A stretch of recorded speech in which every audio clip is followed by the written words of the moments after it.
और अलीगंज में जिस बिल्डिंग में आग लगी उसमें लापरवाही और नियमों की अनदेखी की तमाम बातें सामने आ रही हैं। अभी तक की जानकारी के मुताबिक इस बिल्डिंग को 10 साल पहले ही गिराने का आदेश दे दिया गया था, लेकिन ऐसा हुआ नहीं। नतीजा सोमवार को दोपहर वहां भीषण आग लगी और 15 जिंदगियां खत्म हो गई। अब सवाल है कि आखिर इसका असली जिम्मेदार कौन है? इसके किसके इशारे पर 10 साल पहले इस बिल्डिंग को गिराने से रोका गया था? एक रिपोर्ट देखिए।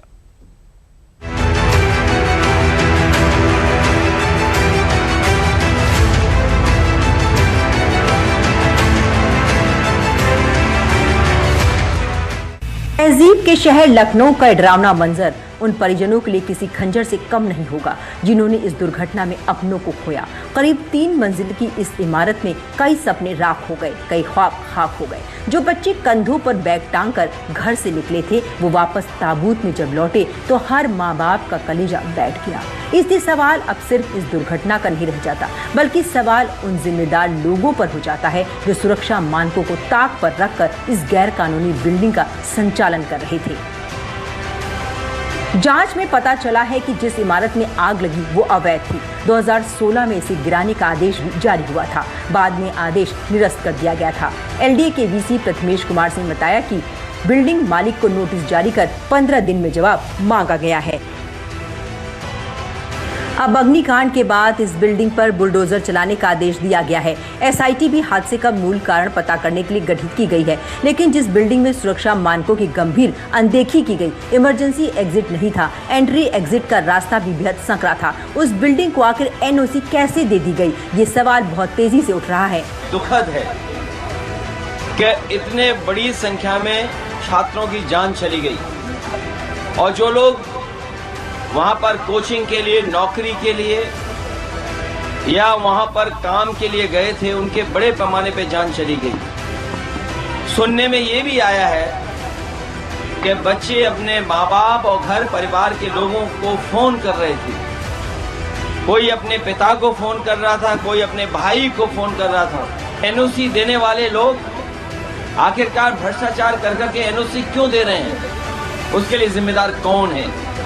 और अगर कार्रवाई हुई है, ये सामान्य घटना नहीं है। जब आप फायर के मानकों पर कोचिंग बंद कर रहे हैं तो कम से कम सरकार को देखना तो चाहिए था कि और जगह जांच करते। हालांकि जब 2016 में इस बिल्डिंग के लिए ध्वस्तीकरण का आदेश एलडीए की तरफ से जारी किया गया था, तब यूपी में अखिलेश यादव की सरकार थी। ऐसे में सवालों का सिलसिला और तेज हो गया है, क्योंकि जिस बिल्डिंग में आग लगी उस बिल्डिंग के मालिक पर भी उस समय में गंभीर आरोप लग चुके हैं। ऐसे में आशंका भी है कि कहीं साठगांठ से तो एनओसी नहीं ली गई थी। 2016 में जब सपा की सरकार थी तब भी ये बिल्डिंग अवैध घोषित की गई थी, लेकिन कहीं ना कहीं रसूख के चलते ये बिल्डिंग नहीं गिराई गई थी। आज यही वजह है कि शायद इतने समय के बाद, आज 10 साल बाद एक ये बड़ा हादसा होता है। लेकिन अगर सरकार द्वारा कोई कार्रवाई की गई होती तो शायद आज इन बच्चों की जान बच जाती। अब इस अग्निकांड के बाद जब अतीत के पन्ने खोले जा रहे हैं तो उसमें रसूख और साठगांठ पर सवाल उठते हैं। बिल्डिंग का मालिक खुद एक इंस्टीट्यूट का ओनर है। 2013 में ही उसने ये आवासीय संपत्ति विजय कुमार नाम के शख्स से खरीदी थी, लेकिन आरोप है कि 2014 से ही इस संपत्ति का कॉमर्शियल इस्तेमाल किया जाने लगा, जो कि अवैध पाया गया। लिहाजा अब इस घटना के बाद जैसे जैसे खुलासे हो रहे हैं, उनमें कई बड़े और बुनियादी सवाल उठ रहे हैं। इन सवालों का जवाब भी एसआईटी और एलडीए द्वारा गठित कमेटी पता लगाने की कोशिश करेगी। अग्निकांड के बड़े सवाल। क्या साल 2016 का ध्वस्तीकरण का एलडीए का आदेश राजनीतिक दबाव में रद्द हुआ? क्या धन बल और अधिकारियों से साठगांठ के दम पर बिल्डिंग में चल रही थी मनमानी? साल 2014 से बिल्डिंग का कॉमर्शियल इस्तेमाल किसकी शय पर हो रहा था? क्या बिल्डिंग को लेकर 2016 के बाद भी शिकायतें की गई थी? ये सवाल इसलिए भी उठना लाजमी है क्योंकि अगर उस समय सुरक्षा नियमों का पालन किया गया होता तो शायद आज 15 जिंदगियां बच गई होती। इसीलिए अब सवाल सीधा इस बिल्डिंग के मालिक और उन अधिकारियों पर उठ रहा है जिन्होंने उस समय सुरक्षा मानकों की अनदेखी की। अभी तो इस बिल्डिंग के मालिक को गिरफ्तार कर लिया गया है, कई अधिकारियों को भी सस्पेंड कर दिया गया है, लेकिन सवाल वही है, क्या बिल्डिंग के मालिक ने अपने रसूख और साठगांठ के दम पर ये कॉम्प्लेक्स खड़ा किया था? क्योंकि इसके ऊपर पहले भी गंभीर आरोप लग चुके हैं।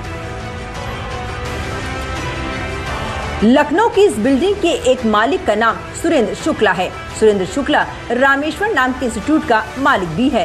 सुरेंद्र शुक्ला पर 2015 में मेडिकल एग्जाम PMT का पेपर लीक करने का आरोप भी लगा था। आरोप था कि सुरेंद्र ने बेटी के लिए मेडिकल पेपर लीक कराया था। इस मामले में उसके खिलाफ पुलिस ने FIR भी दर्ज की थी। हालांकि जांच में कोई साक्ष्य नहीं मिलने पर आरोपी को बरी कर दिया गया था।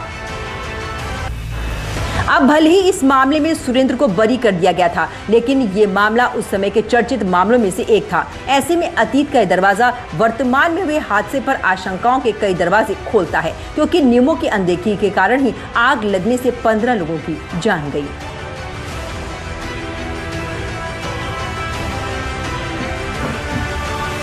अब तक हुई जांच और प्रत्यक्षदर्शियों की अगर बात माने तो ये बात साफ निकल के आती है कि इस बिल्डिंग में कोई भी फायर एग्जिट की व्यवस्था नहीं थी। मतलब कि कोई भी ऐसी व्यवस्था नहीं थी कि अगर आग लगती है तो लोग आसानी से नीचे भाग सकें। वहीं अगर बात करें तो ये जो कोचिंग क्लासेस थी वो 3रे फ्लोर पे थी, लेकिन ठीक उसी के ऊपर की अगर बात करें तो जो छत पे जाने का रास्ता था वो भी बंद था। शायद यही कहीं ना कहीं वजह बची। बच्चों ने कोशिश तो बहुत की कि वो उस बिल्डिंग से बाहर निकल कर अपनी जान बचा सकें, लेकिन उन्हें अपने जान से हाथ धोना पड़ा। ये बिल्डिंग एक तरह से मौत का कॉम्प्लेक्स थी। इसमें एक ही रास्ता था। ऊपर AC का एग्जॉस्ट और इलेक्ट्रिक पैनल जैसे उपकरण लगे हुए थे। छत में ताला बंद था। इसी वजह से आग के बाद बच्चों को बाहर निकलने का कोई मौका नहीं मिला।